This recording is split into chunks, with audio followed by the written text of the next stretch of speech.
안녕하세요. 저는 한동대학교에 재학 중인 전산과 지리를 전공하고 있는 이준환입니다. 오늘 날짜는 2024년 6월 16일입니다. 아무래도 제가 방금 날짜를 말한 이유는 10년 후에 저에게 이 영상의 메시지를 보내고 싶어서 이렇게 오늘의 시간을 남기게 되었습니다. 그러면 다시 발표로 돌아와 발표를 해보도록 하겠습니다. 제 이름은 이준환입니다. 제 이름을 이렇게 한자 풀이로 풀이해보게 되면은 저는 준할 준자에 기쁠 한자를 써서 기쁨에 준하다, 기쁨의 준비가 되어 있다, 기쁨을 나눌 줄 아는 사람이다. 뭐 이러한 뜻의 의미를 가지고 있는 의미인데요. 저는 이처럼 제 인생에 있어서 제가 진정으로 원하고 제가 진정으로 즐거움을 느낄 수 있는 부분에서 기쁨을 얻고 제 인생의 비전 가치를 남들에게 따라가기보다는 제 스스로가 개척하고 만들어 나아갈 수 있는 인생을 살고 싶어서 다음과 같이 이렇게 이준환이라는 한자 뜻 말풀이를 준비해 보게 되었습니다. 하지만 저는 이러한 기쁨을 찾고 제가 진정으로 즐거움을 찾을 수 있는 과정을 발견하게 된 지는 불과 몇 년 되지 않았습니다. 물론 저도 이 기쁨을 찾는 과정, 그러니까 이러한 제가 이 비전을 얻는 과정까지 굉장히 많은 실험과 또 공허함 그리고 다양한 경험들을 통해서 얻게 되었었고, 오늘은 저에 대한 그런 인생의 경험을 여러분들께 조금은 공유해 드리려고 합니다. 그래서 시작을 해보도록 하겠습니다. 저의 이러한 인생의 이야기를 크게 세 파트로 나눠서 첫 번째 파트부터 보도록 하겠습니다. 첫 번째 파트는 내가 아닌 나입니다. 이 내가 아닌 나를 말하기 위해서 저의 중학교 시절로 돌아가야 될 것 같습니다. 중학교 시절 저를 한번 생각해 보도록 하겠습니다. 저는 정말 평범한 중학생이었던 것 같습니다. 남들과 똑같이 학교에서 공부를 하고 남들과 똑같은 교복을 입으며 남들과 똑같은 밥을 먹고 또 남들과 똑같이 학교가 끝난 후에는 학원을 가고 또 남들과 똑같이 학원이 끝난 후에는 또 자습을 하는 모습들을 통해서 저는 진짜 남들과 별반 다를 바 없는 그냥 진짜 엑스트라라고도 표현할 수 있는 그냥 중학생 행인 1 뭐 같이 정말 저를 표현할 수식의 단어는 없었던 것 같았습니다. 하지만 이와 더불어 저에겐 가장 큰 고민이 있었는데요. 바로 사람들이 넌 뭘 좋아해? 라고 물어봤었을 때 저 스스로는 이에 대한 답변을 하지 못한다는 것이 저의 가장 큰 고민이었던 것 같았습니다. 제 주변 친구들은 그래도 하나씩 넌 뭘 좋아해? 라고 물어보면은 나는 축구를 좋아해. 넌 뭘 좋아해? 나는 미술을 좋아해. 넌 뭘 좋아해? 나는 여행을 좋아해처럼 자신이 각자 좋아하는 것들이 모두가 하나씩은 있었지만 제 스스로는 정말 저에게 물어봤을 때 넌 뭘 좋아해? 라는 질문에 저는 답변을 할 수가 없었습니다. 왜냐? 제 스스로가 생각했을 때 저는 취미도 좋아하는 것도 없었던 것 같기 때문입니다.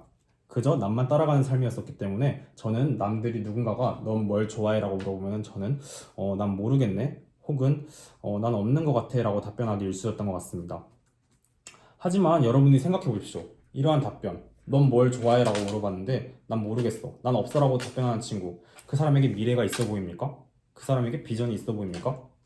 그리고 그 사람이랑 제가 봤을 때는 저는 말을 하기도 싫을 것 같습니다.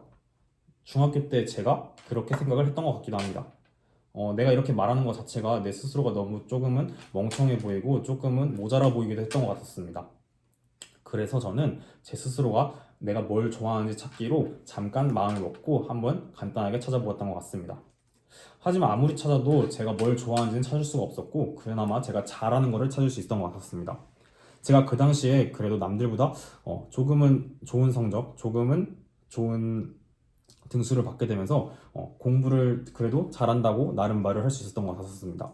나름 순위권이고 1등도 놓치지 않았던 것 같았습니다. 그렇기 때문에 저는 제 스스로가 그래 나는 공부를 잘하니까 공부를 좋아하는 걸로 결론을 내려야겠다라고 생각을 하고 그 이후부터 남들이 준아 넌 뭘 좋아해? 라고 물어보면은 저는 나는 공부 좋아해? 라고 말을 했던 것 같습니다. 하지만 그렇게 말을 하자 사람들의 반응은 더 놀라웠습니다. 제가 공부를 좋아한다고 하자 그 사람들은 진짜? 야 너 대박이다. 너 멋있다. 야 너 짱인데? 어떻게 공부가 좋을 수가 있지? 난 절대 안 될 것 같은데 라고 하면서 오히려 저를 더 치켜 세워주고 저의 자존감을 더 높여주는 행동을 그리고 말을 보여주기 시작했습니다. 그러한 과정에서 저는 스스로가 난 공부를 잘해서 좋아한다고 하였던 거였지만 이러한 사람들이 지켜주는 모습을 통해서 제 스스로가 나 진짜 공부를 좋아하나? 라고 하면서 요즘 많이 표현하는 말로 제 스스로를 가스라이팅 하게 되면서 그래 나는 공부를 좋아해 라고 제 스스로가 혼자가 결론을 내리게 되었던 것 같았었습니다. 하지만 이러한 제가 공부를 좋아한다, 진실된 좋아하는 것이 찾는 게 아닌 제가 가짜된 거짓된 좋아함을 찾게 되면서 이러한 빈 깡통과 같은 기쁨은 그리 오래가지 않았었습니다. 바로 고등학교에 입학했기 때문인데요. 여러분도 아시겠지만 고등학교는 중학교와 또 다른 세상입니다. 그렇기 때문에 저는 저보다 공부를 잘하는 사람도 있었고 저보다 공부를 더 노력하는 사람도 있었고 진짜 저는 제 스스로가 우물 안의 개구리라는 사실을 다시 한번 뼈저리게 느끼게 되는 순간이었었는데요. 이러한 뼈저리게 느끼게 되는 순간 속에서 제 스스로가 점점 자존감이 위축되고 또 성적이 떨어지게 되면서 제 스스로가 점점 그래 나는 공부를 잘하지 않는 사람이 되어버리게 되었던 것 같았습니다. 그렇기 때문에 결론은 제가 공부를 잘하지 않는 사람이라면 저는 결국 공부를 잘하지 않기 때문에 공부를 좋아하지도 않는 사람이 되어버리게 됩니다. 그렇게 되면서 이전까지 사람들이 넌 뭘 좋아해? 라는 질문에 자랑스럽게 공부라고 답변할 수 있었던 대답이 이제는 넌 뭘 좋아해? 라는 답변에 물음표만이 남았던 것 같습니다. 그래서 그 순간만큼은 방황하고 힘들었던 것 같습니다. 그래서 제가 진실로 무엇을 좋아하는지를 찾아보려고 노력을 하려고 할 생각도 하기도 했었습니다. 하지만 그 당시 저는 고등학생, 대한민국에서 가장 바쁘다는, 가장 예민하다는 대학교에 입시를 준비해야 되는 그 고등학생이었기 때문에 이러한 넌 뭘 좋아해? 라는 질문에 고민할 수 있는 시간적 여유가 없었던 것 같았습니다. 이러한 질문보다는 당장의 오늘의 숙제 그리고 내일 학원의 과제가 더 저한테 중요했었고 이러한 삶 속에서 저는 이러한 넌 뭘 좋아해? 라는 고민을 할 여유가 없었던 것 같습니다. 그렇기 때문에 저는 정말 이러한 짐을 제쳐둔 채 아침에 일어나 학교 가고 그리고 학원 가고 그리고 또 스터디 카페 가는 등 정말 쳇바퀴 같은 삶 속에서 남들을 이기기 위해 그리고 남들을 따라잡기 위해 남들과 똑같은 사람이 되기 위해 정말 노력이라고 하면 노력을 할 수 있듯이 제 자신을 버린 채 제 스스로를 죽여가면서 제 스스로가 나름의 노력을 하는 허황된 노력을 해왔던 것 같습니다. 이러한 허황된 노력 와중에 저는 어떤 하루의 일이 있었는데요. 그 하루는 선생님께서 자기소개서를 작성하는 숙제를 내주셨습니다. 물론 제가 좋아하는 게 없었지 저를 소개하는 과정에서는 쓸 말이 너무도 많았었습니다. 한 활동들도 많았었기 때문입니다. 아무래도 대학 입시를 준비하다 보니까요.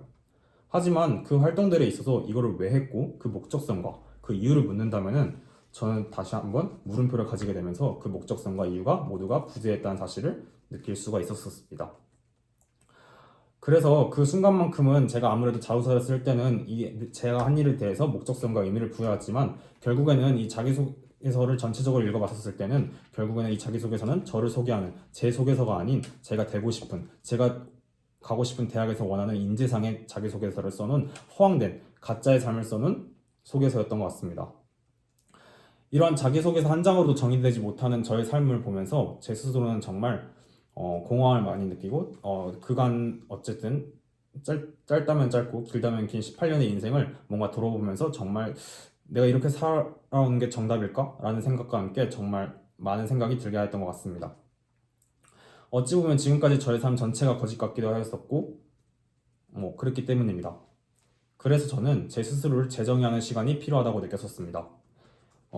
그렇기 때문에 제 스스로가 정말 마음을 움직이는 것, 제가 정말 사랑하는 것을 찾고 싶었기 때문에 물론 지금의 시간이 바쁘고 지금 제가 제일 중요한 시간이 고등학교 2학년이라는 시기였었지만 저는 이것을 모두 스톱하고 부모님께 말씀드렸습니다. 저를 찾는 시간을 갖고 싶고 2주의 시간을 주면은 제 스스로가 여행을 떠나서 그 과정에서 나를 찾는 여행을 하고 싶다라고 말을 했던 것 같습니다. 부모님은 처음엔 고민하였지만 수락을 하였고 저는 얼마 전에 유튜브에서 봤었던 시베리아가 너무 인상 깊었었기 때문에 그 유튜브 영상 속의 나라인 시베리아로 떠나게 되었었습니다. 네, 이 보시는 사진이 제가 이 시베리아 횡단 열차에서 찍었던 사진이었던 것 같습니다. 아무래도 이 시베리아 횡단 열차 어른의 도움 없이 처음으로 낯선 환경, 낯선 땅에 밟아오는 것이었기 때문에 이전까지는 가짜의 삶, 누군가를 위한 삶, 누군가를 따라가고 싶은 삶을 살았었다면은 이 낯선 곳에서는 정말 저를 의지하면서 저 스스로를 알아갈 수 있는 새로운 눈을 뜨게 해준 그러한 장소였던 것 같습니다. 그렇게 되면서 저 스스로에 대해서 정말 많이 생각하고 저를 정말 의지를 많이 했던 시간이었던 것 같습니다. 그래서 물론 어떻게 보면은 이 시간을 통해서 제 스스로가 앞으로에 대한 나는 어떠한 꿈이 생겼고 어떠한 비전이 생겼다라고 말씀을 드릴 수는 없을 것 같지만 정말 제 스스로를 다시 찾아볼 수 있는 시간을 통해서 저는 이 시베리아에서 있던 제 2주라는 시간이 정말 저의 인생의 터닝 포인트가 되었던 시간이었던 것 같았었습니다. 그렇기 때문에 저는 이 시베리아에 좋은 기억을 안고 제 스스로가 결정을 내리게 되었습니다. 그래, 나는 앞으로 내 인생에 있어서 내 스스로가 단순한 쾌락을 넘어서 진정으로 내가 원하는 바를 이루는 데서 오는 깊은 즐거움과 기쁨을 얻는 과정으로 나의 남은 청춘과 미래를 계획해보고 싶다. 하지만 이러한 물음과 함께 저는 또 한 번의 더 디벨롭을 통해 그러기 위해서는 저 스스로를 찾는 과정이 필요했었고 이전까지는 남들과 똑같은 삶을 살았었다면 이제는 정말 제 스스로가 정말로 하고 싶은 것이 무엇인지를 찾는 바로 파트 2 나를 찾기 위한 삶이 시작되었습니다. 저를 찾기 위해서는 정말 저는 많은 노력을 했던 것 같습니다. 안 해본 것도 없는 것 같고 정말 많은 경험들이 있는데요. 그 중에서 가장 기억에 남는 두 가지 일을 소개해 보려고 합니다. 첫 번째는 보시는 사진은 이제 제가 이제 동대문에서 찍은 사진인데요. 동대문이 여러분 혹시 어느 곳을 이렇게 발달된 곳이지 않습니까? 네, 맞습니다. 패션의 성지죠. 제가 이제 첫 번째로 이야기해 볼 경험은 바로 이제 쇼핑몰 창업을 준비한 경험인데요. 물론 현재도 지금 제가 쇼핑몰 창업을 준비하고 있고, 네, 올해 겨울쯤에는 제가 실제 온라인 쇼핑몰을 출시할 계획도 가지고 있습니다. 이렇게 이 온라인 쇼핑몰 창업은 제가 정말 하고 싶었던 일 중 하나였던 것 같습니다. 그렇기 때문에 무모하였지만 작년에 종강을 하고 저는 100만 원을 들고 종강하자마자 서울로 바로 올라왔던 것 같습니다. 누군가 저에게 이게 정답이다 라고 알려주는 것도 없었고 저 스스로가 정답을 찾아야 하는 과정이 많았었기 때문에 조금은 무모할 수도 있다고 했었고 부모님도 반대가 심하였습니다. 하지만 저는 젊음이라는 무기를 삼아 몸을 아끼지 않고 도전을 했던 것 같습니다.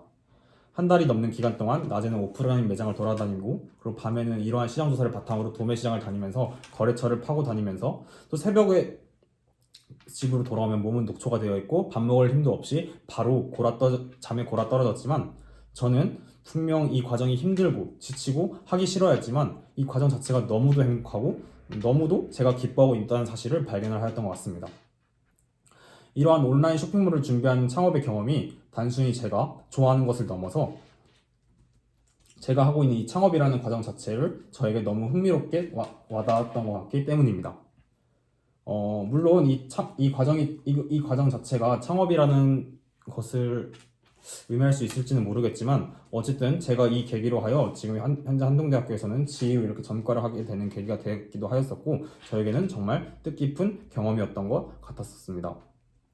그래서 결론을 말씀드리자면 저는 이 과정에서 제 스스로가 이렇게 기획하고 어떠한 것을 개발하는 단계에서 어떻게 보면 제 심장을, 제 가슴을 다시 한번 설레게 한 아주 의미 있는 경험으로 이렇게 남게 되면서 제 스스로가 저를 찾아볼 수 있는 좋은 경험이었던 것 같습니다. 또 다른 경험 하나를 말씀드리도록 하겠습니다. 바로 이제 이 교육선교에서 있었던 일인데요. 아무래도 처음 해보는 교육선교였고 무작정 해보고 싶어서 지원을 했었던 것 같았었습니다.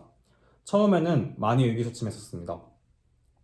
저 스스로에 대한 확신도 없었고 제가 사실 그때는 2학년을 마치고 간 상황이었어가지고 이 2학년의 지식으로서 제 스스로가 누군가를 가르칠 수 있을까? 내가 가지고 있는 것이 너무 작고 어떻게 보면 너무 초라한데 이 사랑을 과연 그들에게 전달할 수 있을까도 의문이 들었던 것 같습니다.